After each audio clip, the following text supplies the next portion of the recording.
Two strangers, one eerie rental, a house that seems to breathe with malevolence. What begins as a simple overnight stay spirals into a nightmare of twisted corridors, sinister whispers, and a lurking presence that feeds on fear. How long can they survive when the house itself has other plans? The house greeted me with silence, a silence thick and unwavering, as though the walls themselves were holding their breath. Standing before it, I felt the weight of something ancient pressing down, an oppressive force cloaked in the guise of a simple, unassuming rental. It wasn't my first choice, but it was affordable, a stopover for a weary traveler in a forgotten corner of the city. As I turned the key and stepped inside, I told myself it was just a house. Nothing more, nothing less. Inside, the air was stale, a musty fog that clung to my skin, settling into the pores like dust from a tomb. The place had that indistinct smell of mold and damp, mingling with something faintly sweet, sickly, as though something long dead had taken up residence in the walls. I brushed the thought away, chalking it up to nerves, to exhaustion. I moved from room to room, flicking on lights that sputtered, casting dim, jaundiced light over peeling wallpaper and cracked ceiling plaster. The house was a neglected corpse, its bones groaning with age. And yet I felt watched. An hour passed, perhaps more, and the house seemed to grow around me, swallowing the silence with each step I took. Every door creaked as though in protest. Every floorboard whined underfoot, and yet I found myself compelled to press forward, deeper into its depths. A shiver traced the length of my spine, and the faintest prickle of fear stirred in my stomach. But before I could shake the feeling, a sharp knock echoed from the front door, startling me out of my thoughts. Opening the door, I found a stranger standing there, equally bewildered, clutching his own set of keys with a confused frown. He, too, had booked the place, expecting solitude, a quiet sanctuary. We stared at each other, two shadows cast in uncertain light, each unwilling to leave. There was an unspoken understanding then, a truce. We'd share the house for one night, each retreating to our own corners to avoid conversation and conflict. But as we both shut ourselves in separate rooms, an unspoken tension hung between us, like an invisible cord, stretched taut and waiting to snap. Night pressed in, bringing with it a chill that seeped from the walls, a damp, creeping cold that curled around my ankles and settled in my lungs. I lay in bed, listening to the hum of silence, feeling the weight of the house pressing down on me. And then the sound. Faint, distant, barely a whisper, but unmistakable. A shuffling, perhaps, or a scraping, something moving in the depths below. My pulse quickened, an icy fear prickling along my spine. I told myself it was nothing, just an old house settling, but the noise grew louder, more insistent, echoing up through the floorboards until I could no longer ignore it. Driven by a mix of dread and a foolish curiosity, I rose and made my way to the hallway, where I found my fellow guest, pale and tense, his eyes wide with the same fear I felt gnawing at me. The sound beckoned us, pulling us like puppets on strings, leading us down a narrow staircase into the basement. Each step felt like a descent into madness, the air thickening with each downward stride, growing colder, heavier, until it became almost impossible to breathe. The basement stretched before us like the belly of some sleeping beast, dark and damp, walls coated in a strange sheen of moisture that gleamed faintly under the single, weak bulb dangling above. The corridor beyond was lined with doors, each one closed, their wood splintered and scarred as though clawed by desperate hands. My companion and I exchanged a glance, a silent pact to press on despite the terror clawing at our insides. There was something waiting here, something that lurked just beyond the reach of light, and I felt an undeniable urge to find it, to confront it. We moved deeper into the basement, the walls seeming to close in, the air thick with the stench of rot and decay. And then, from the darkness, a shape began to emerge. At first, it was just a shadow, barely discernible from the gloom, but as it drew closer, it took form, a twisted, malformed figure, its limbs elongated, its movements slow and deliberate. Its skin, if one could call it that, was a sickly, translucent gray, stretched taut over protruding bones, veins pulsing beneath the surface. It moved with a sickening fluidity, each step a jarring twist of bone and sinew, as though its very anatomy rebelled against its existence. Its face, or what remained of it, was a hollow mask, a grotesque parody of human features that seemed frozen in a permanent scream. Empty eye sockets stared back at us, black pits that seemed to swallow light, to drink in our terror with a hunger that defied comprehension. My companion stifled a gasp, and I felt the urge to scream clawing at my throat, but some primal instinct held me silent, a desperate hope that if we remained still, it might not see us, might not sense the fear radiating from our trembling forms. But the creature was no ordinary predator. It was something else, something far older and darker, a thing born of shadows and malice, bound to this place by a force that was as alien as it was terrifying. It stopped, its head cocked at an unnatural angle, as though listening, sensing, tasting the air. The silence was a tangible thing, heavy and suffocating, and I could feel my heartbeat pounding in my ears, a frantic drumbeat in the face of oblivion. Then, slowly, it raised a hand, a gnarled, claw-like appendage, its skin cracked and blackened, nails sharp and jagged, and extended it toward us, a gesture both mocking and menacing. In that moment, survival instincts took over. I stumbled backward, grabbing my companion's arm, and we turned, fleeing down the corridor, our footsteps echoing in the confined space, chased by the wet, slithering sound of the creature's pursuit. The hallway seemed to stretch on endlessly, each step carrying us further from light and sanity, until finally, we burst into a room, slamming the door shut behind us. The room was a nightmare of its own, a small, confined space, walls adorned with symbols carved deep into the wood, ancient markings that seemed to pulse with an energy I could feel vibrating through my bones.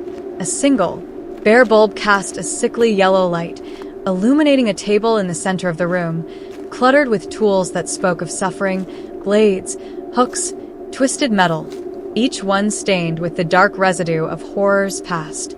I felt the walls pressing in, closing around us, and a suffocating weight settled on my chest.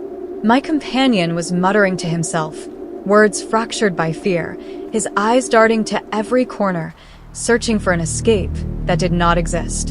And then, as if answering his silent pleas, the door rattled. A low, scraping sound reverberated from the other side, the creature's clawed fingers scratching against the wood, testing, probing, savoring the terror it had so expertly cultivated. We were trapped, cornered in a house that seemed to breathe with malevolence, its walls alive with the memory of suffering. The creature's presence loomed on the other side of the door, its weight pressing down, filling every crack and crevice with an aura of pure, unfiltered hate. I knew, with a sickening certainty, that this was no ordinary haunting, no mere specter born of human fear. This was something older, a being woven from the fabric of despair itself, bound to this place by a darkness that transcended mortal understanding. And then, as if sensing our thoughts, the creature whispered a low, guttural sound that crawled through the walls, seeping into our minds, twisting itself around our memories, our hopes, our dreams, staining them with a darkness that could never be washed clean. It called to us, beckoning with promises of knowledge, of secrets buried in the depths of suffering. The house was its domain, and we were nothing more than offerings, gifts to sate its endless hunger. We had come to escape the world above, seeking a fleeting comfort in the anonymity of a rented house. But now, standing in that room, breathing the stale, death-soaked air, I understood. The house had chosen us, plucked us from the river of humanity to feed the creature's insatiable hunger, to sustain it for another night, another cycle, another eternity. The door began to creak open, and I knew we could not run. The door opened slowly, its hinges groaning in a drawn-out protest that echoed in the confined space. My heart pounded as the creature's silhouette filled the doorway, its form twisted and unnatural, a grotesque parody of humanity. In the dim light, I could make out details that seared themselves into my mind. A face that seemed torn apart and crudely reassembled, flesh stretched tight over a skull that was both familiar and monstrous. The creature's eyes were black hollows, and yet I felt them scanning, dissecting, devouring. We backed away, pressing ourselves against the far wall, desperate to merge into the very wood, to disappear from its gaze. But the room offered no escape. It was a trap, a space designed to strip away hope, to lay bare our raw, trembling souls before this thing that had claimed the house as its own. The creature stepped inside, its movements slow, almost languid, as though savoring the moment.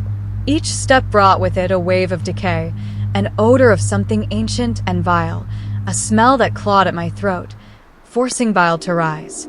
My companion whimpered beside me, his eyes glazed, his mind seemingly retreating into itself, fleeing to some inner sanctuary where this horror could not follow.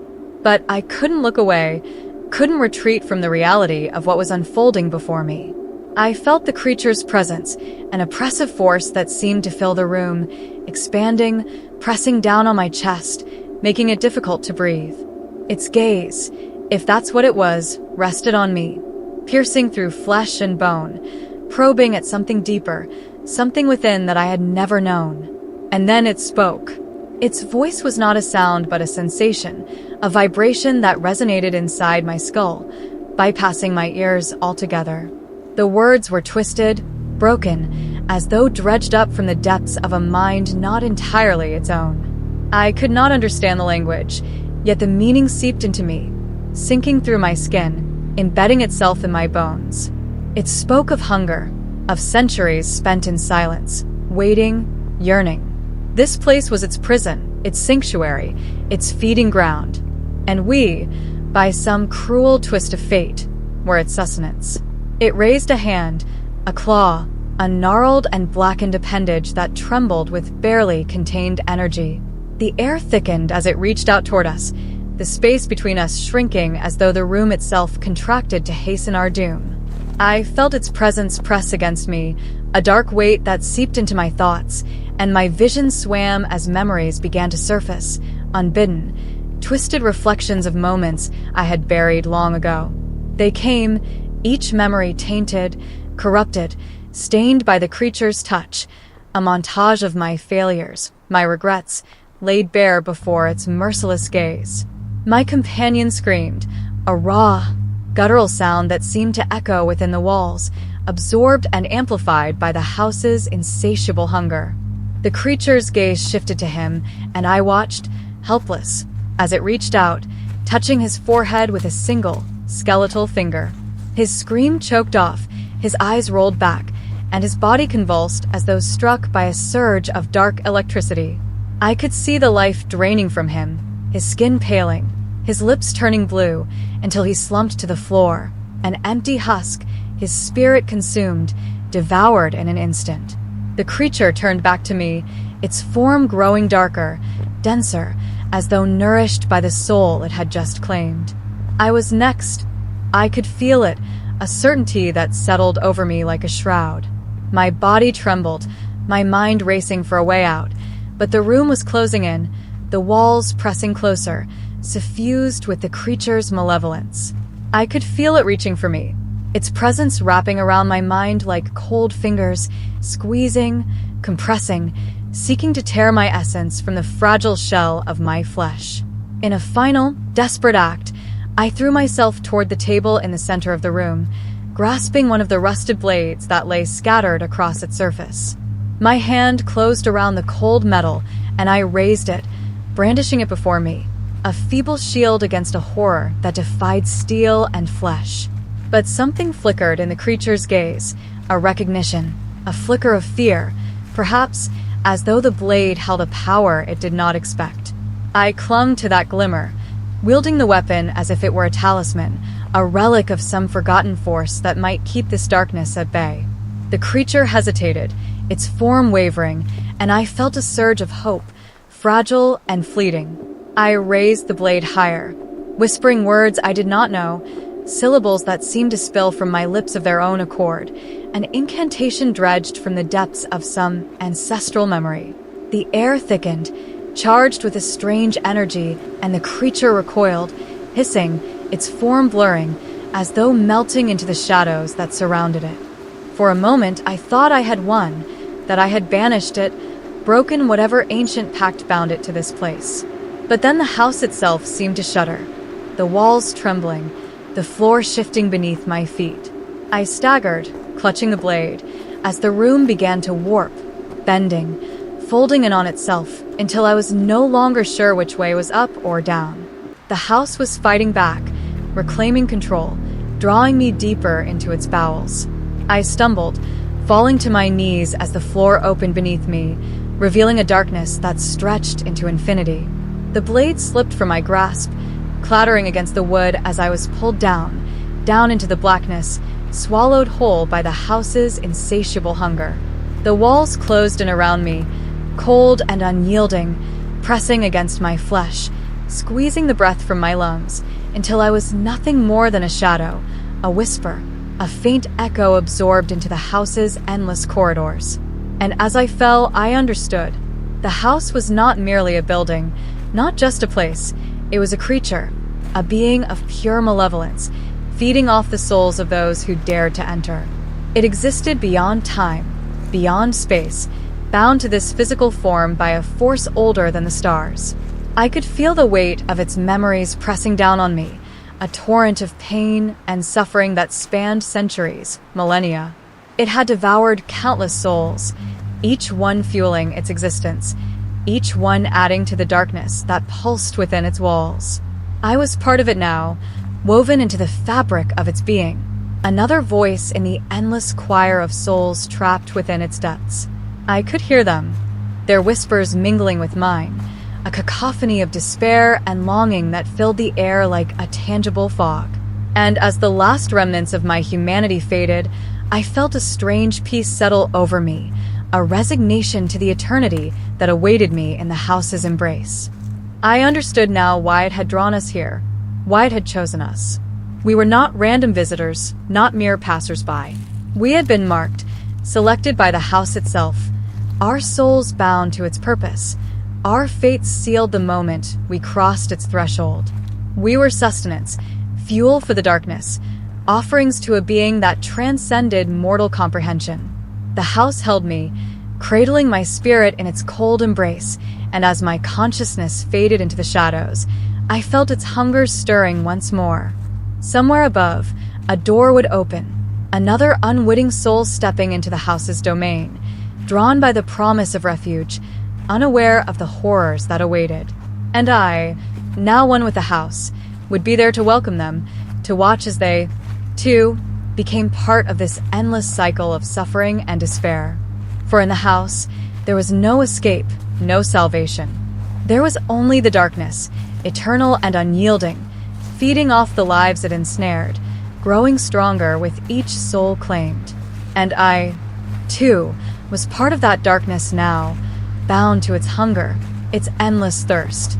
And so, the house waited. Thank you for joining me in this journey into the shadows. If you enjoyed this story, don't forget to subscribe and stay tuned for the next video, where we'll dive even deeper into the world of the strange and unexplained. Until next time, stay curious, and beware what lurks in the dark.